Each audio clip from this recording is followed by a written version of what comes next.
ये एक सच्ची कहानी है। ये कहानी एक ऐसी लड़की की जिसने समाज के सारे पहलुओं को नकार कर एक ऐसा जीवन जीने का फैसला किया जो शायद कोई आम सोच वाला इंसान नहीं कर सकता। इस लड़के का नाम है क्रिस्टोफर मैकनलीस। ये कहानी शुरू होती है मई 1990 से, जब क्रिस्टोफर अपनी ग्रेजुएशन अलिफ ग्रेड से पास आउट करते हैं। ग्रेजुएशन पूरी होने के बाद क्रिस्टोफर के माँ बाप उसे एक नई गाड़ी देना चाहते हैं। क्रिस्टोफर बोलते हैं कि मुझे नई गाड़ी की ज़रूरत नहीं है, मेरी जो गाड़ी है वो अच्छी चलती है। लेकिन फिर भी उसके माँ बाप चाहते हैं कि इससे नई गाड़ी दें। लेकिन क्रिस्टोफर इस गाड़ी को अकपट नहीं करता और इसके कुछ वक्त बाद वो अपने सारे अदालती कार्ड्स, सारे डॉक्यूमेंट्स, सारे क्रेडिट कार्ड्स सब कुछ जला देता है और कुछ फाड़ देता है। इसके अकाउंट में $24 और 0 सेंट होते हैं जो इसकी पढ़ाई के लिए इसके माँ बाप ने जमा किए थे, और वो सारे डॉलर्स वो एक चरते को दान करके अपना बैग उठाकर घर से निकल जाता है। किसी को नहीं पता कि क्रिस्टोफर कहाँ जा रहा है, क्यों जा रहा है। क्रिस्टोफर को जाना है दरअसल क्रिस्टोफर का दिल अपने माँ बाप की रिश्तों की वजह से, उनसे मिले कम ख्याल की वजह से कहीं ना कहीं इस दुनिया से भर चुका है, और उसी लिए वो अपनी गाड़ी उठाता है और अपनी सारी पहचान को, अपनी पुरानी जिंदगी को पीछे छोड़कर किसी ऐसी जगह जाना चाहता है जहां इसके आसपास कोई ना हो, जहां से कोई ना जानता हो। अब अपने सफर में निकलने के बाद वो रात को अपनी गाड़ी एक जगह पार्क करता है और वहां पे एक सो जाता है, और ये एरिया फ्लडेड एरिया होता है। रात को जब वो सोड़ा होता है तो फ्लड आता है और इसकी गाड़ी इस फ्लड में फंस जाती है और इसे अपनी गाड़ी वहीं छोड़कर आगे का सफर तय करना पड़ता है।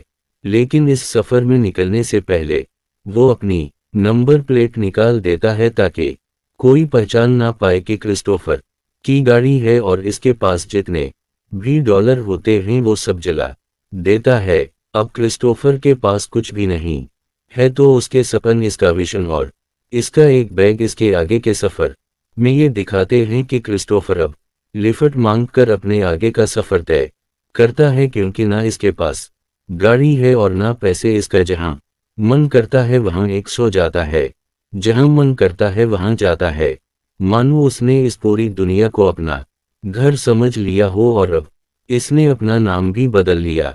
इसका नया नाम है अलेक्जेंडर सिपर ट्रम्प, और उसी सफर में इसकी एक कपल से मुलाकात होती है। ये एक हैप्पी कपल होता है, उनका नाम है रेनी और चैन। ये क्रिस्टोफर को, जो अब अलेक्जेंडर बन चुका है, उसे अपनी गाड़ी में लिफ्ट देते हैं और इसे बोलते हैं कि हम भी तुम्हारी तरह हैं, बस फर्क ये है कि तुम पैदल सफर करते हो और हम गाड़ी से। इसके बाद क्रिस्टोफर कुछ दिन इन्हीं के साथ रहता है और एक दिन रे उसे बताता है कि जैन और मेरे बीच में रिश्ते अच्छे नहीं हैं। दरअसल वो अपने पास से अपने अजीज से बाहर निकल ही नहीं पाती।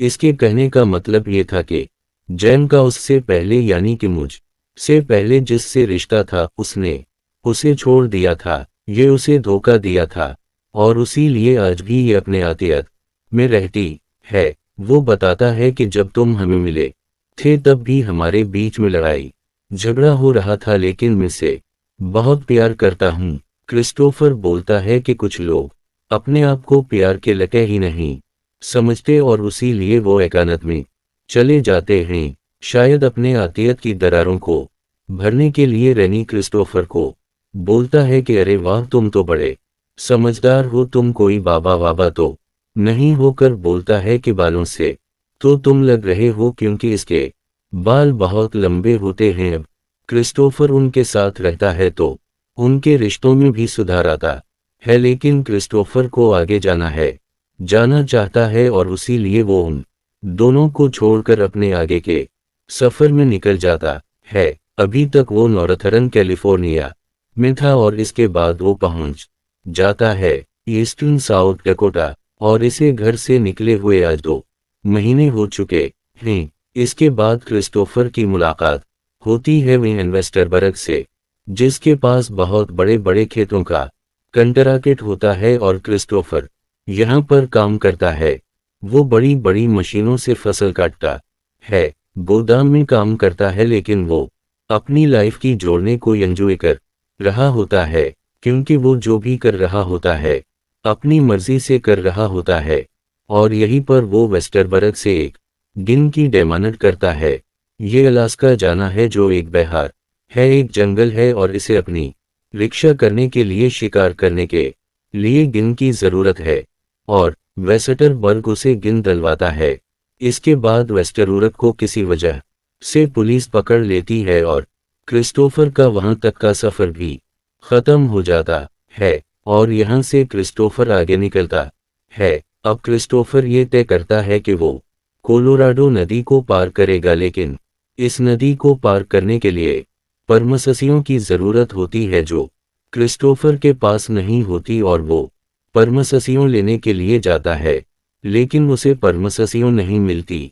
वो बोलते हैं कि तुम अपना वेटिंग लिस्ट में नाम लिखवा दो, और जब तुम्हारा नंबर आएगा तब तुम जा सकते हो। और जब क्रिस्टोफर वेटिंग लिस्ट देखता है तो इसका नंबर 12 साल बाद होता है। वो कहता है 12 साल इंतजार करना पड़ेगा नदी पार करने के लिए।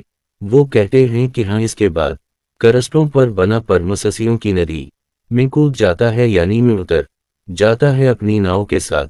और जब वो आगे जाता है तो उसे कपल मिलता है। वो इसे बता दें कि तुम उसी नदी के सारे मैक्सिको भी जा सकते हो। तभी वहां से पीछे पुलिस आ जाती है, जो इसे पकड़ना चाहती है। और क्रिस्टोफर वहां से निकल जाता है और वो इस नदी के सहारे सीधा मैक्सिको पहुंच जाता है। लेकिन मैक्सिको पहुंचने से पहले इस ने रास्ते में बहुत वक्त बताया होता है। इसे गफा मिलती है और इस गफा में वो 36 दिनों तक रहता है। और वहां रहकर वो जिंदगी को, नेचर को बहुत करीब से देखता है। इसके बाद दोबारा शहर पहुंच जाता है, और शहर पहुंचने के बाद उसे घटन होना शुरू हो जाती है, और वो शहर छोड़कर दोबारा अपने आगे के सफर में निकल जाता है। इस बार वो ज्यादा से ज्यादा ट्रेनों में ट्रेवल करता है, लेकिन इसके बाद पैसे नहीं होते, तो इसलिए वो मालगाड़ी का सहारा लेता है। लेकिन एक बार इससे रेलवे पुलिस पकड़ लेती है और बहुत मार दिए, और इसके बाद दोबारा करस्टों पर लिफ्ट मांगना शुरू कर देता है। अब आगे सफर तय करते हुए वो स्लिप सिटी पहुंच जाता है, और यहाँ पर उसकी मुलाकात होती है जेन और रेनी से। और ये वही हैप्पी कपल होता है जो इसे घर से निकलने के बाद पहली बार मिला था। और यहीं पर करस्टों पर की एक और लड़की से मुलाकात होती है। इस लड़की का नाम तराकी होता है, और तराके क्रिस्टोफर को बहुत पसंद करती है। क्रिस्टोफर इसमें ज्यादा इंटरेस्ट नहीं दिखाता। उसकी रात के 2 बजे होती है। एक तो इसकी उगे बहुत कम होती है, और दूसरा क्रिस्टोफर को अपने आगे के सफर में निकलना है, यानी कि उसे अलास्का जाना है। अब कुछ वक्त वहां रहने के बाद वो अपने आगे यानी कि अलास्का के सफर में निकल जाता है। और सफर के दौरान वो सेल्टन सिटी में अपना कैंप लगाता है, और कैंप में 2 हफ्ते रहने के बाद वहां पर इसकी मुलाकात एक बूढ़े आदमी से होती है, जिसका नाम रॉन फेरेंडस होता है। रॉन एक रिटायर आर्मी अफसर हैं, और अब वो लेदर की कंपनी में काम करते हैं, लेकिन वो काम शौकिया करते हैं। इस आदमी को क्रिस्टोफर काफी इंटरेस्टिंग और काफी अच्छा लगता है। वो क्रिस्टोफर के साथ काफी वक्त बताता है, और इसे बताता है कि एक कार एक्सीडेंट में इसकी पूरी फैमिली गुजर गई। यहाँ पर क्रिस्टोफर को वो लेदर का काम भी सिखाता है, और लेदर के काम सीखने के बाद क्रिस्टोफर अपने लेग बेल्ट बनाता है, जिसमें वो अपनी पूरी जर्नी की डिटेल्स को मेंशन करता है। अब क्रिस्टोफर यहाँ पर 2 महीने रहने के बाद तय करता है कि अब वो फनाले अलास्का जाएगा, क्योंकि अलास्का अब यहाँ से बहुत दूर नहीं है। लेकिन रॉन फ्रेंच नहीं चाहता कि क्रिस्टोफर आगे जाए। वो उसे बोलता है कि तुम यहीं रुक जाओ और मेरे पोते बिन जाओ।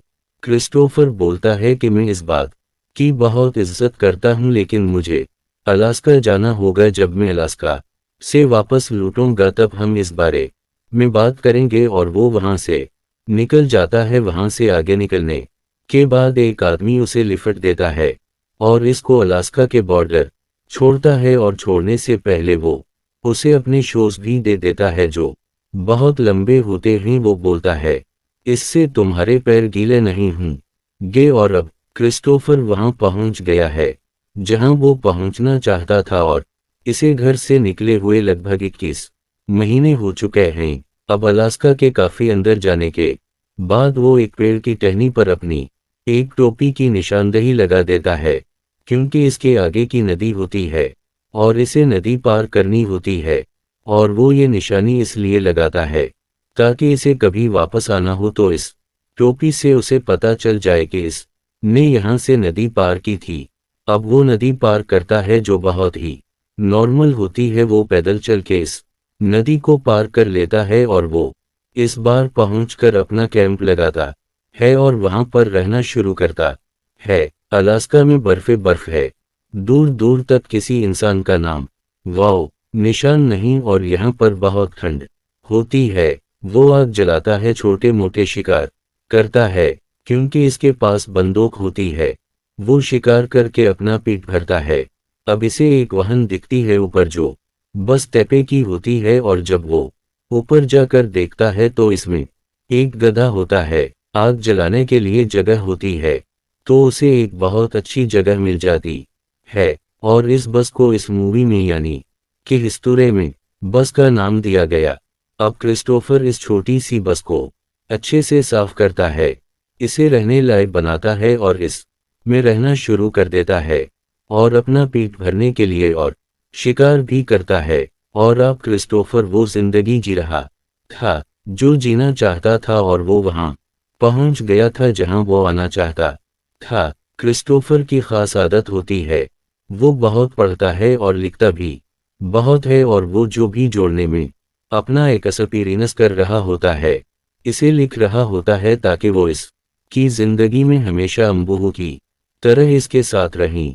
शुरू में अलास्का के दिन नॉर्मल थे, लेकिन धीरे धीरे इस का राशन खत्म होना शुरू हो गया और अब वो कम से कम खाता, और जिस की वजह से उसका वजन कम होना शुरू हो गया। जो बेल्ट उसने पहन रखी थी इस में वो बार बार चित करता क्योंकि इसकी कमर कम होना शुरू हो गई थी और वो बार बार छीन करके अपनी बेल्ट को तैगत करता।